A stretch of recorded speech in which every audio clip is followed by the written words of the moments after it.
Good afternoon, everyone. We'll start right at 1 o'clock. We'll give everybody time to join.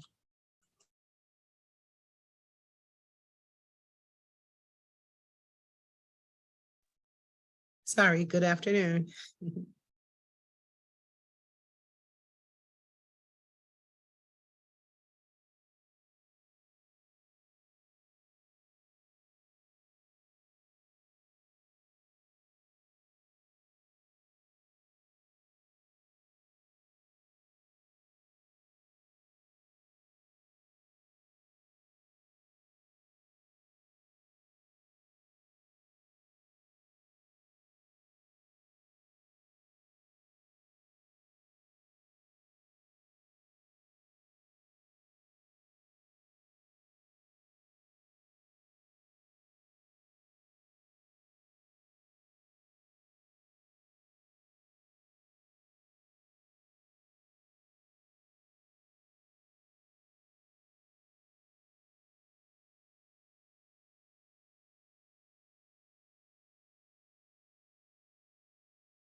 Okay, good afternoon, everybody. Thank you so much for joining us. We'll get started in just a few minutes. I'll give people a little bit more time to log in. I'm hopeful that you were able to log in easily. Easily.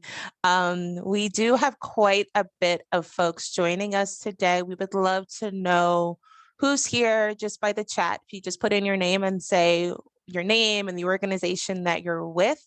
I'm also hopeful that you're able to see, let me see, I don't see it. Question and answer portion. If you're not, let me know, because we are going to obviously be taking some questions from you and would love to know, what you're hoping to get out of the session today. Thank you so much.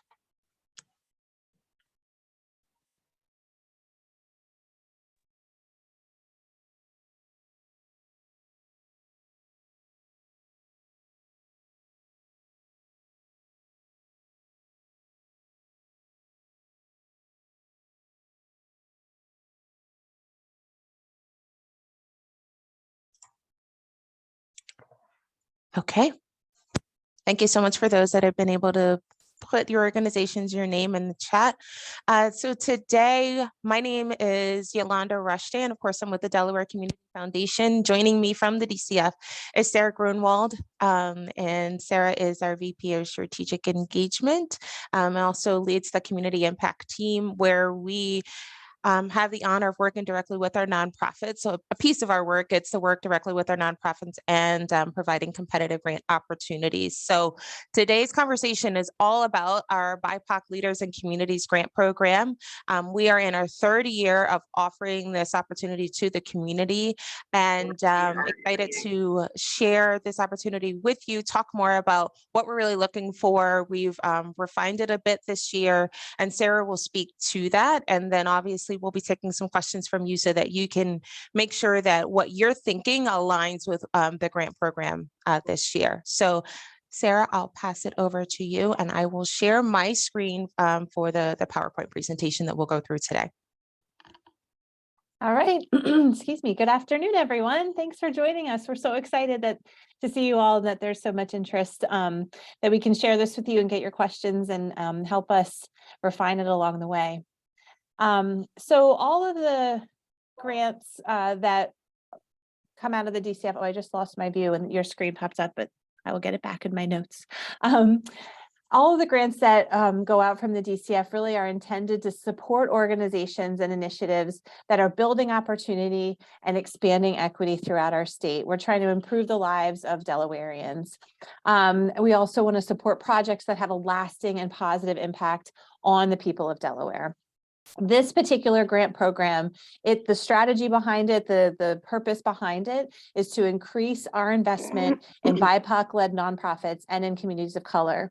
And if you've already looked at the application, or if you're familiar with what we've done in the last year, there's two kind of ways that we see this grant program running.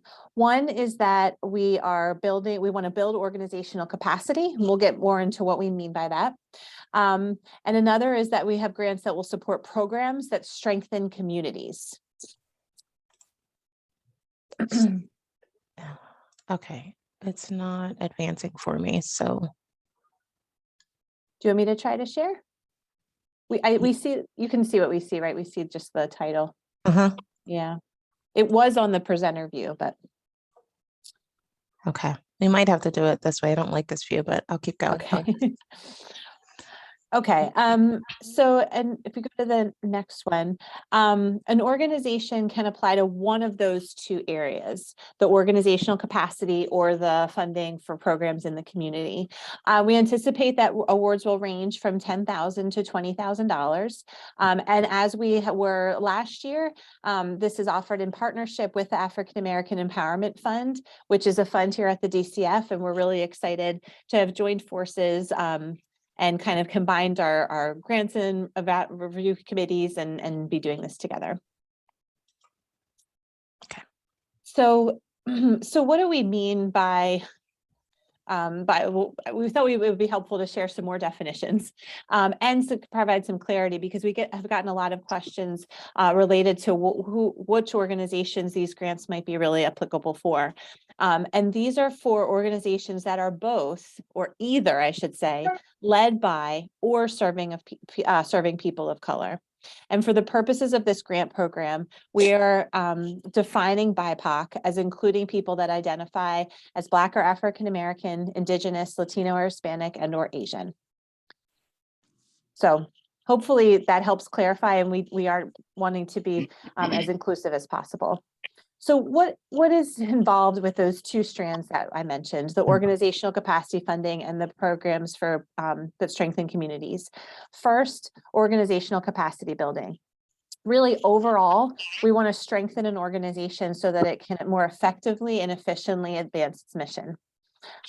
So what this might look like is building the capacity of existing, new, or emerging leaders of color. That could be skill building for those leaders, training, mentorship opportunities. And for this, we are defining leader as someone in currently in a leadership position, or an emerging leader. So it doesn't have to only be the executive director or the CEO. It could be another emerging leader in the organization. Or this organizational capacity funding could go towards building the capacity of the organization. And what that might look like is strategic planning, financial management, leadership succession planning, improving volunteer recruitment, all those kinds of things. And these efforts could include an organization's board, their staff, and or their volunteers. Now, in order for an organization to be eligible for this capacity funding, they must serve a community represented by at least 40% people of color, and the board composition must be reflective of the community served. If we go to the next slide, it's around the components of the funding that is supporting programs that strengthen communities of color. And really, this is around those communities that you organizations are running in our community that involve grassroots organizing and advocacy, that work to improve the economic well-being for people of color, alleviate race-based discrimination and disparities, and really empower communities. So this is broad, and we're going to talk about some examples from past years, but this could be youth, this could be adult leadership, things that are happening in the community that are really strengthening it. And in order for a proposal in this lane to be considered, the program must be serving a community represented by at least 40% people of color. And Yolanda, do you want to talk about the previous grantees? Me too. So when you registered for the workshop today, you might have seen on that registration page some photos from our previous grantees. And certainly this is not all of them, but wanted to highlight 3 in those different areas that Sarah was speaking to, just so you can get some real live examples of what we're talking about. And one of them was the ACLU. And this was for here, as you can see, their Scaling Smart Justice Ambassador Program. So what did they do? They talked about recruiting and training and empowering Delawareans impacted by the legal system. And so it helped to right size that program and also give them some funding so that they could hire some more ambassadors to be out in the community. And so that's advocacy. Developing artists collaboration. This is something that supported community-driven change in West Rehoboth. You might have seen it on our Facebook page where we share photos of the beautiful mural project that they did in West Rehoboth. And so it gave them funding so that they could do this and support communities of color in West Rehoboth to show pride and have pride in what they're doing there. And for DAPI, this was to build capacity for BIPOC leaders. And so this directly supported their board leadership and also some staff members as well. And so that speaks to organizational capacity, but in a different way, right? So the initial one up top was about the ACLU hiring more folks to be ambassadors out in the community. So it was kind of straddling the 2 lines of organizational capacity and also programs that strengthen the community. And then for DAPI, it was directly organizational capacity. So I hope that helps to paint a clearer picture about what types of programs could be supported through this grant program. Another question that does come up, and we'll get to questions too, is can you apply again the following year if you were a grantee? And the answer is yes. Certainly you need to demonstrate the need, and that's always, right? But I do know that one of the organizations listed here had a call with me and they said, could we come back, but we have another need in another program? And I said, yes, you can. So just wanted to share that out too.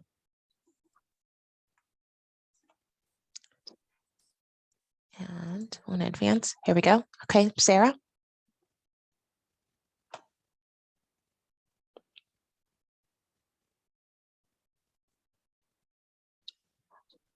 I might have lost her, so I'll go ahead. So when you're applying for this grant program, you may be thinking, okay, what does the process look like, and what is the review and evaluation? And what that looks like is what we see here on page number 1. It's pretty clear that we're looking at and want to align ourselves with organizations that have representation of people of color, and how we will be making sure that that's happening and that we're aligning ourselves with those organizations is when you look at our application, you'll see there are a myriad of questions that relate to demographic data and demographics with respect to your board and also with your population served. So what that means is that I will be looking at every single application that comes through to make sure that what we're trying to, the metrics that we've set, and let me talk about that for a second. Where do we get that 40% from? Where we got that from is we all know what has happened in the past few years here, not only from the pandemic, but also from the social unrest that's happened. And many foundations were already in this work, and some shifted to be in this work. And we were there.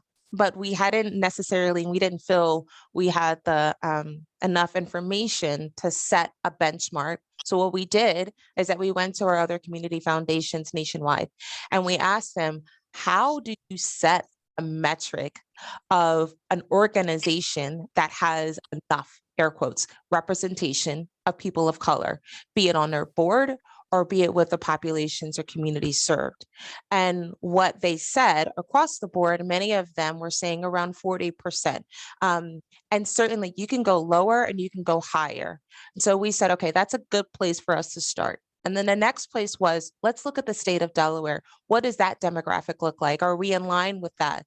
And what we found is yes. So when you look at the state of Delaware as a whole, for people of color, representation is around 40% as well. And so that is where we are at this moment in time, is that's how we came up with that metric. Can that change next year or the following year? Yes, it can. But for this moment in history, that's where we got that 40% representation from.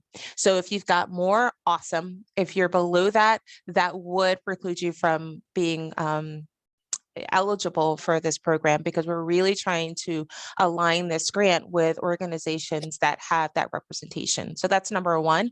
And that is going to be something that I review from the application based on the data that you submit from those questions, that demographic questions that's on there.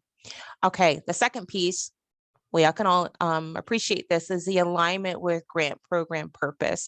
And so what you're asking for, whether it be programmatic or capacity building, how does that align? And is it really just, someone creating a program to fit it, or is it a natural fit with this grant program? The second is outcomes and impact. This is tough because it could be several people, outcomes and impact is going to look different from every organization.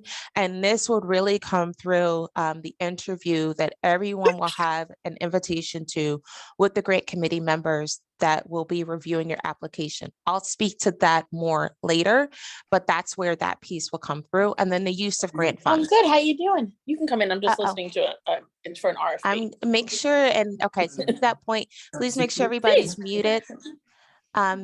Somebody's not muted and I really need you to be, so please make sure everyone's muted. But use of grant funds is also an important point that we'll highlight too through our evaluation.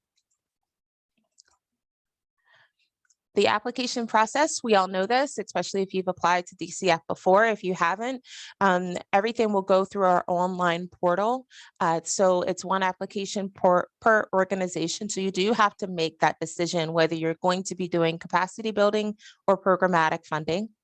And something that's relatively new with the DCF is that we're opening office hours, and these will start tomorrow through February 10th.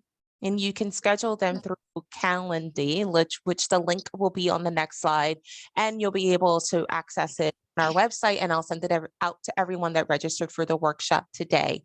So what does that look like? Office hours are 20 minutes long. It's an opportunity for you to meet directly with me and Sarah to ask, is this a fit? Can we, I'm not sure what to enter in this particular section. I didn't understand what you meant by this attachment. It's 20 minutes with us to ask us questions specific to this grant program.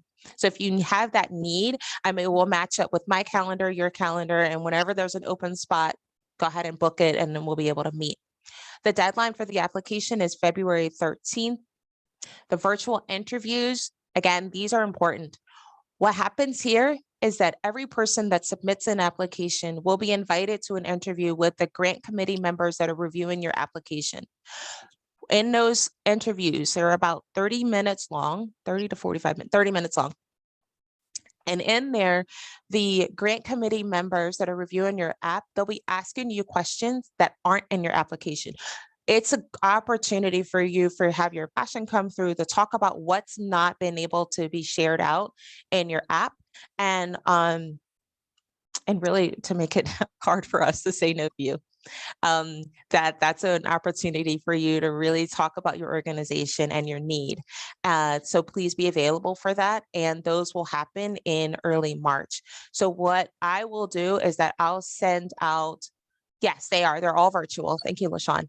I'll send out an email to say, okay, these are the times that your organization can meet with the committee members. Please go on and schedule.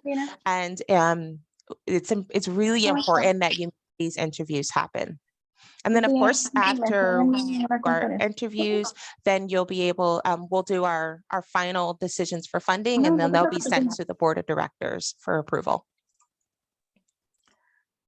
Here's a link, and I'll make sure that this is emailed out to everyone. And as a reminder too, that this will be on our website so that you can schedule time with us.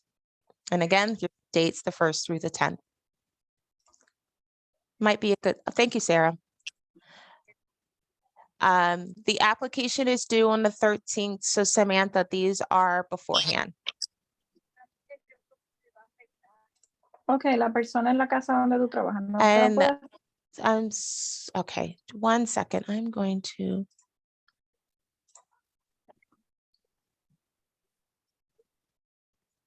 Okay, I'm going to advance to the next slide. And actually, this might be a good time for us to pause for questions. And a reminder to mute yourself if you're not talking, please. We're getting some feedback. Thanks. I had a question, Yolanda. I put it in the Q&A, but do you want me to just ask it now? Yes, please, Louise. Okay. So when you were talking about the 40%, I just wanted to get clarity. Is it 40% of the population I am currently serving? Or is it 40% of maybe the program and population I intend to serve? So for example, at this point, I think we're serving around 30% between the demographic that you mentioned at Supporting Kids. However, if we're going to apply and do a program with the Boys and Girls Club or with the Wilmington PAL or something, and that population is more than 40%. So could you distinguish between, is it current or is it where you're intending to do the program?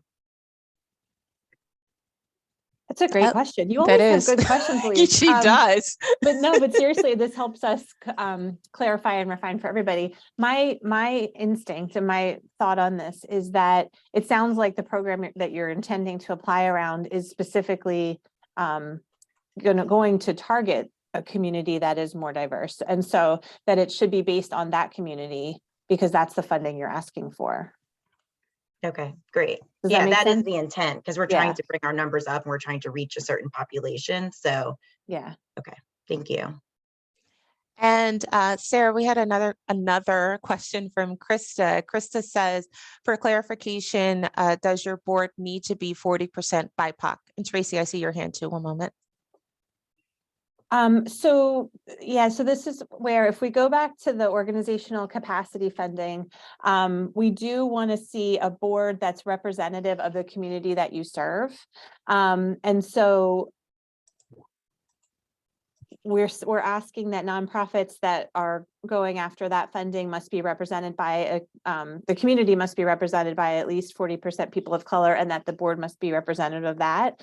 So we really are looking at both, like Yolanda mentioned, when we look at leadership of an organization, either the person in the leadership, highest leadership role, or the board be BIPOC, and we define that at the board level by 40%. So yes. Okay, Tracy, and then Jennifer. Thank you. And my apologies for being a couple minutes late. I was desperately trying to get off the previous Zoom and you're here. So my question is similar to the last question that Krista asked, and I think it's really a good one. My question is, when I look at the specific grant synopsis, it says specifically grant program supports organizations that are led by and serving. But I think you may have answered it. I just wanted to make sure that it was led by and or serving. Yes. And it sounds like it sort of is, but it's led by if you include the board, and we'll see where we end up with that. So yes, led by and or, and we will, in addition to this recording, send out the slides that we're showing as well. led by, meaning a leader that's in, and we define that as someone in a leadership position or an emerging leader. So it doesn't have to be the CEO level. And so that's what we kind of mean by led by, or serving. And so it doesn't have to be both necessarily. And it'll really depend, you know, the different things that you'll be applying for that organizational capacity funding will kind of show where that, where the focus is going to be. Okay, thank you. And Jennifer. Hi, everybody. It's good to see people. Sorry, I'm not on screen. So it seems like to the Delaware Community Foundation, it sounds like you really want to support people in moving this forward, right? So you want to support people in their capacity building to be BIPOC led. So it seems like you can make a good case about like where you are now and where you want to be in order to show, the outcomes that you're talking about. And it seems like you've really kind of made this broad enough so that individual organizations can really, find out where they are in that. It's more a comment than a question, but it just seems like that's kind of what you're going for. Is that fair? Yeah, thank you, Jen. I appreciate your kind of that's how it's being interpreted. And I think that's definitely our intent, which is, we've had applicants and grantees in the past that they're maybe serving a community that is more diverse than they are within their own team. And they've been doing work to address that or to address their cultural competencies to make sure that they're serving that community in the way that they need to, or building their own leadership capacity to support. So I think, yeah, your assessment is right on. It may be useful too. There was a couple other questions in the chat around the process, and I think we'll go over a specific timeline, but I did just want to loop back to some of those and just clarify. We have office hours that are during the application period, but then the virtual interviews that Yolanda was talking about that everybody gets, that's after your application is submitted. So that's in March. And then the other question, there was another question around how many people can be on the Zoom. And we give some guidance around that when we get there, but we definitely want somebody that's going to be able to talk to your proposal, because believe it or not, we've gotten on these calls and had people that didn't know what was being asked for.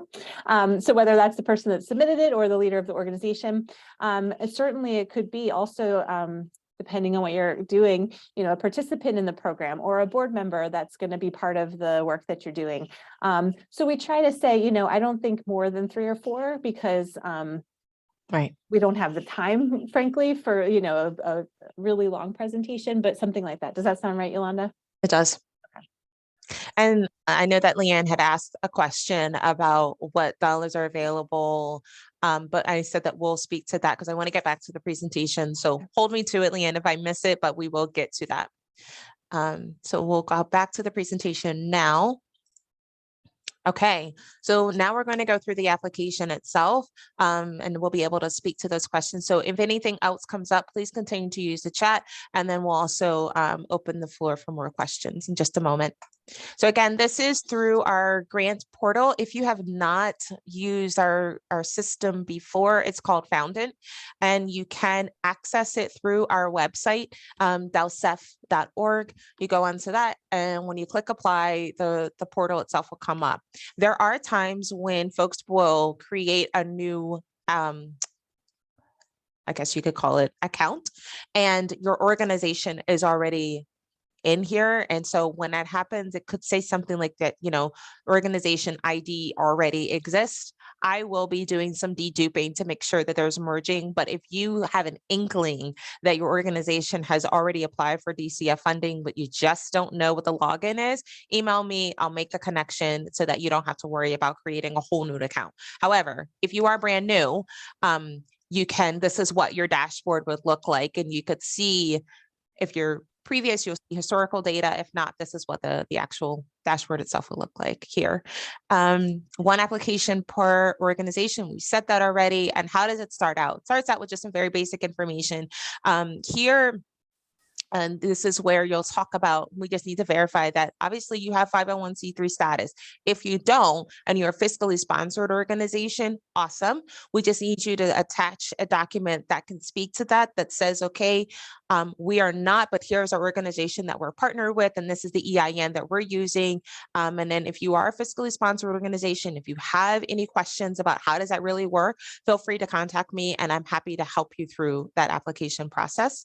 And NTEE codes, this is related to the designation that the IRS assigned you once they gave you your letter. And if you have any questions about what that is, I would go onto the IRS website, or you could go to your letter, your designation letter, and that data should be on there too. Of course, your mission statement and your organization budget.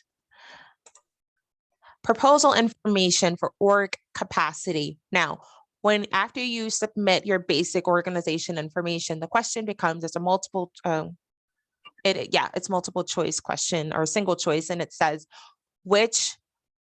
essentially, which program are you applying for, organizational capacity or programs that strengthen communities? Based on your answer, another set of questions that are associated with that app will come up. So this is for organizational capacity. And, it's asking about desired timeline, amount requested, participants, outcomes, impact, and budget. Desired timeline is important for a number of reasons. The main one being is that we at the DCF, we like to work with you as the program is happening or about to happen. We do not like to provide reimbursement grants. So if you're looking for funding for a program that's already happened, that's going to be a denial. We really like to work with you as you're creating a program or about to. So that's why that question is critically important to us. And then of course, who you're working with. And again, that would speak to the piece about making sure that that demographic data hits the benchmarks that we're looking for. These are the questions that will come up for strengthen proposals or programs to strengthen communities. Very similar in nature, the name, abstract, or in both. What that looks like is we will use that for when we have our top ranking organizations, and I hope I don't lose anybody here. Once we're through the application process and our grants committee members have said, okay, these are our top ranking organizations, we will then, after the application process, after grants are approved, we've moved on from, funding is complete, we will send those top ranking organizations to our fund holders that have expressed interest in supporting groups that fit a certain area, be it groups that are working directly on, this is just because I see Tracy, gun violence, or groups that are working directly with homeless populations, or whatever specific areas there are, and we'll send them out. And we'll say, these are the top ranking organizations that the grants committee have already vetted. And we'll use that abstract that you've put in there. So it might seem duplicative where you say, I just answered this question above, and now you're asking me about program details. That's why. The abstract is much shorter. It's a snippet. It's not a lot of characters. That's because we're forcing you to use just very succinct information so that we can share it out to our fund holders. That's the purpose of that. Of course, back to this amount requested, outcomes, impact, and then population served. And these are going to be in a table format. Our hope is that it's easier for you to complete it. Would love your feedback as you're going through it, to say, love it, hate it, here's how to make it better. We're trying to make it easier for you. And of course, program or project budget. And this is just for the program project. You're not adding organization budget here. That comes later. Measuring success and other funding. Pretty clear. You've answered these types of questions before in applications perhaps, but really want to be clear about, how you're going to measure that success. The need itself. Why do you what's happening in your community that demonstrate the need for this program, or it's happening within your organization that demonstrate the need for capacity building? And do you have other funding? If the program or project that you're doing cost exactly what you're asking for from the DCF, okay. But if it's more than that and you have other funding, then please share that out here. DEI. This is more a table information, and it's also some narrative. And here is where we really want to ask you more about how your organization is thinking about DEI and what that demographic data looks like. Again, more tables and some narrative. And why do we ask this? The main reason we ask these questions is because it is data analysis for us, number one. And then number two, it is a way for us to make sure that we're aligning ourselves with organizations that are meeting the goals of this grant program, but it's also data collection for the DCF so that we can tell a story about we are supporting communities of color through our grant programs. Required attachments, you'll see that here. Here's again, program budget, organizational budget, and then you'll see the bottom. Now, additional attachment. What does that mean? That means if you've got an infographic, if you've got photos, especially if you're working directly with children or what have you, everybody loves picture of kids. Add those in, anything that could help to tell the story of the program project or need that you have. That's the purpose of that. Payment processing, if you've not received funding from the DCF, we do everything, we like to do everything by ACH direct deposit. And so we need your authorization to do that. And then you would attach a voided check or letter from your bank. What is the review process? I spoke to this already a little bit, but it helps to review it. I will go through every application. Number one on a couple of points. The first one being to make sure that you have your status, that your status has not been revoked, that you're in good standing with the IRS. That does happen sometimes when we find out that organizations have had their status revoked, and unfortunately, we can't support you until it's been reinstated. So we want to make sure that that's all on the up and up. And number two will be for the DEI percentages to make sure that it's in alignment. Then I will assign them out to our grants committee. They will review. You'll have an interview directly with those that are reviewing your application. After those interviews, we'll meet as a full team. And then those recommendations, they'll make the recommendations for funding. Those recommendations are sent to our board of directors for approval. And then once that's done, ACH deposits are done about a week later. And so we like to have it be a fairly quick process. So what that means then for the interviews, Sarah said that it would be around early March, and she's right, because the application is due on February 13th. I give the grants committee almost 2 weeks to review it, and then interviews start right away. So kind of give you a timeline on when to be available for those. If you receive a grant from us, tell it, first thing, sign the grant agreement and submit it.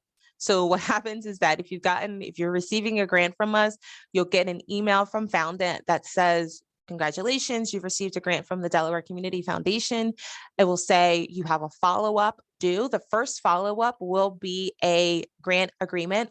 You'll review it so long as you agree with those terms, which basically talks about, keeping your status, letting us know about what's happening with the grant.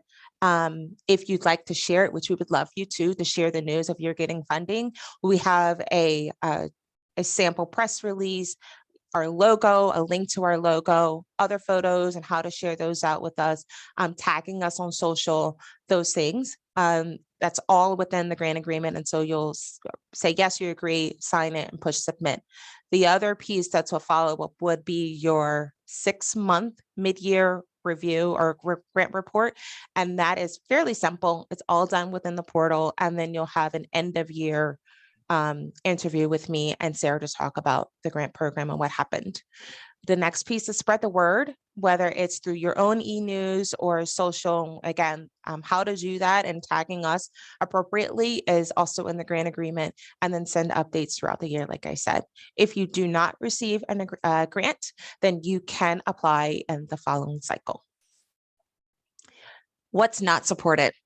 I spoke to this, so kind of, if you don't have 501c3 designation, cannot support you unless you're partnering up with a fiscal sponsor. Fairly straightforward here that, office equipment, I'm gonna I'm actually going to read these because I think we want to be very clear about what's not supported. So there's no question about what we will or will not support. So office equipment, furniture, electronics, sport clubs, leagues, or facilities, public or tuition-based educational institutions. That is a sticky point for some folks, but we will not support them. Fundraising entities for programs, organizations primarily supported through public funding, schools, parks, libraries. Yes, that includes friends of libraries because of that connection.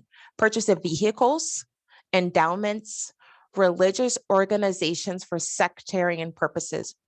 What does that mean? We will support churches so long as it benefits it's a program or project that benefits the community as a whole. I want to make sure we're clear on that. Annual fundraising campaigns or general operating, individuals, special events, or debt reduction. So that's what not supported. And of course, if you have any questions, you can contact me directly. And I see questions in the chat.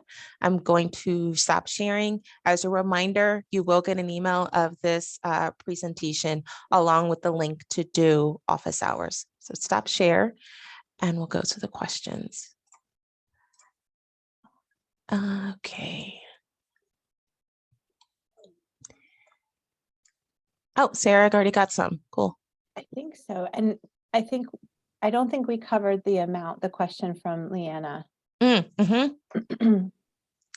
So are you able to provide on how much funding is available and what percentage of that funding is allocated for capacity building versus program? We don't have it divvied up like that, Leanna, but we do have around, Sarah, I'm looking at A little you. over 200,000 Thank for you. the grant program overall. Yeah. And yeah, we don't say it has to, half and half or anything like that, because we really like to see what comes in and what the need is, and then use that as part of our, of the balance that we seek. Okay. Got Brian's. Is it possible to apply both? Okay, you got Jen. You got everybody, it looks like. Could a church be a I hope fiscal so. sponsor? You got Andrew. Okay. I think so. But let me know if some of the responses don't make sense. And appreciate the questions, because it's helping us. It always helps us, like I said, refine the information we share. Somebody asked about, if we're serving 90% community of color, does that mean our board has to be that? Because we did say reflective, and actually I realized, no, we need to be clear about that, right? So thank you for the questions. They definitely help us. Okay. Oh, Brian's asking how many applications we received last year and how many were awarded. I don't remember the full number. I feel like it was around 60. That I might be remembering our capital. And we had, I think, between 10 and 12. And last year it was about $260,000. I believe that was granted out for the program. It looks like Yolanda's looking up the specifics for you. And I don't know if this came up either, but our range of funding is between $10,000 to $20,000. Okay, so we received last year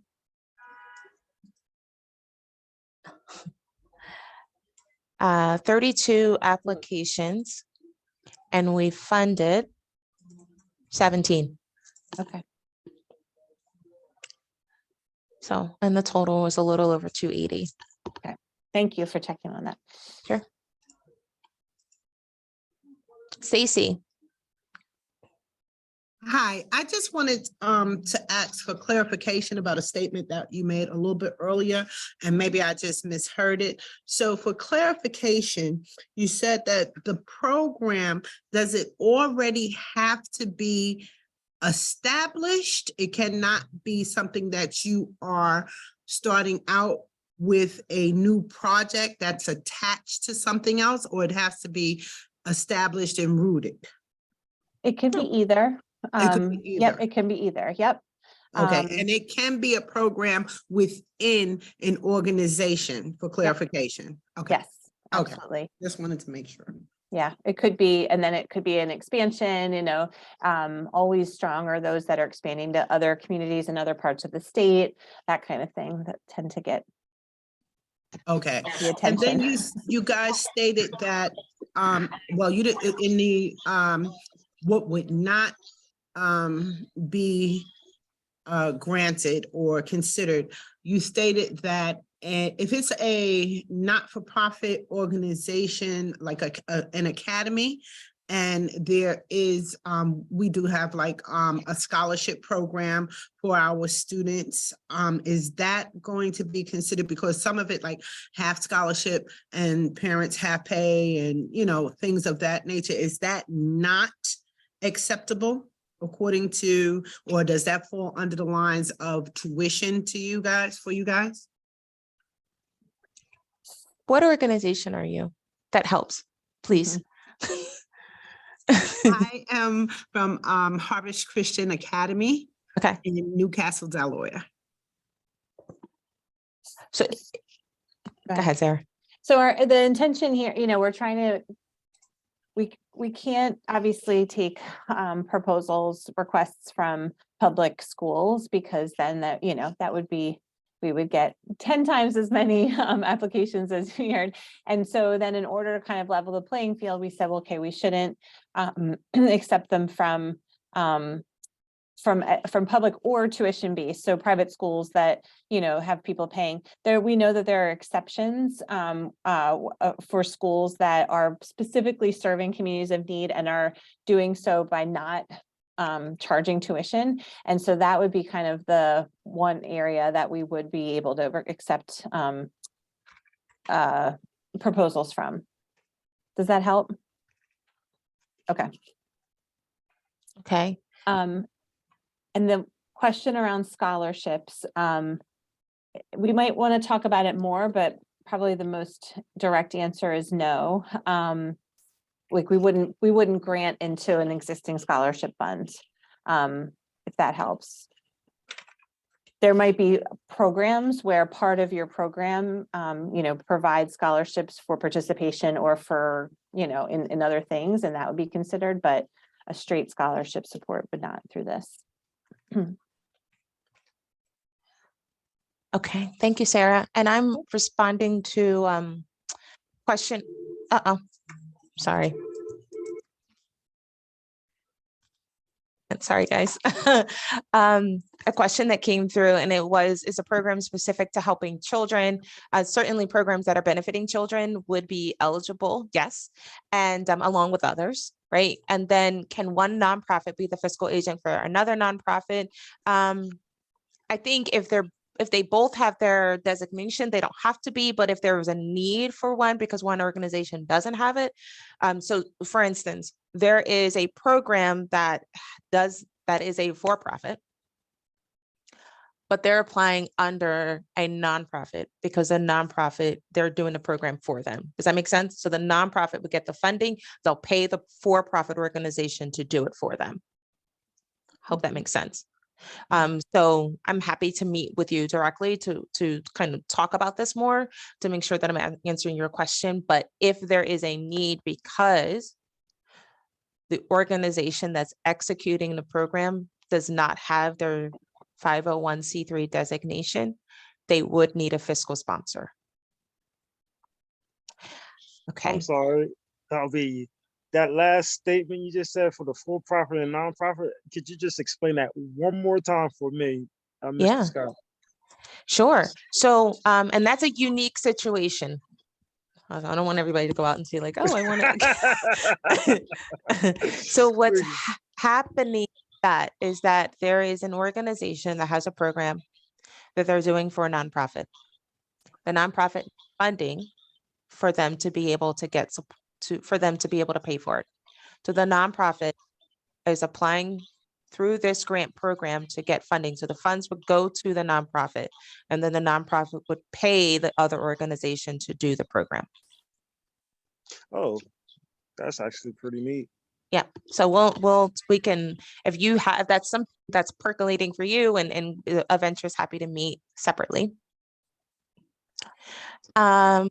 There's another question here from Devin Fletcher around supporting programs, music and the arts programs. Absolutely. And we've had some in the past of different, one I can think of that was specific to the org capacity and building that. Another arts related one. I think Yolanda mentioned earlier, the mural project in West Rehoboth that really engaged the community. So in short, yes.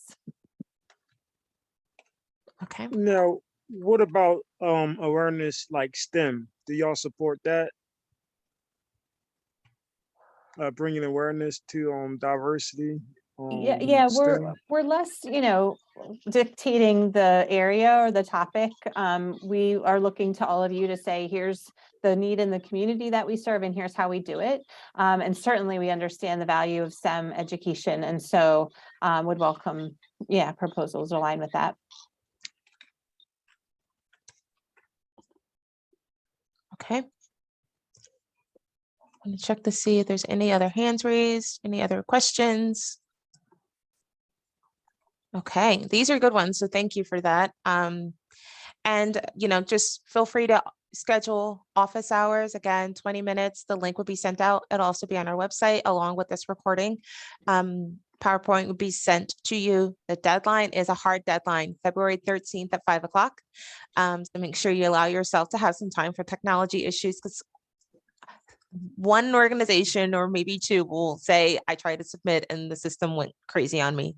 And just reach out to me directly if that does happen. But if you have any questions along the way, you know that I'm available. Okay. Well, thank you everybody for your time and for joining us today. And I believe you will get a survey, at least you're supposed to get a survey once you log out, because we would love to know how you heard about the workshop today. So just would love to get that from you. But again, thank you so much for your time, and we'll see you soon. Bye, Thanks, everybody. everyone. Bye. Thank you.